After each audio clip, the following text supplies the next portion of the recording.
Shout out to Paulo Torre. He dropped a bombshell NFL collusion and NFLPA collusion story on his platform, hearkening back to 2022 with Deshaun Watson. Deshaun Watson getting, 5 years, $230 million fully guaranteed.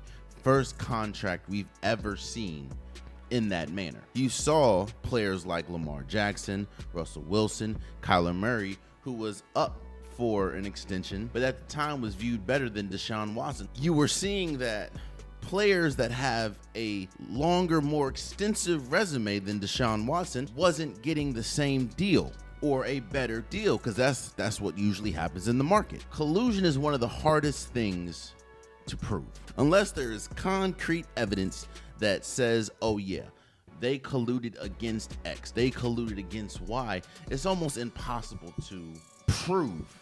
But we know there's a reason why when you look at the logo of the NFL, it is a shield, not a player. Which brings me to the NFLPA. The NFLPA, Players Association, is supposed to be a union for the players.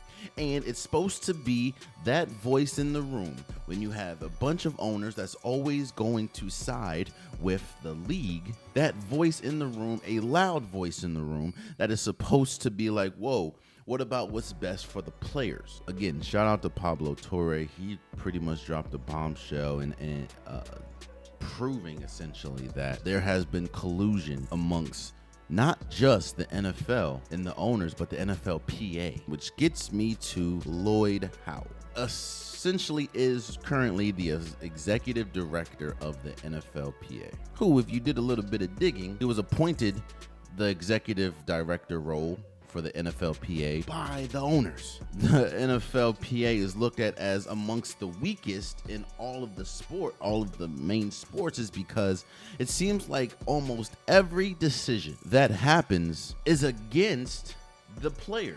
Well, we're seeing it. We're seeing why.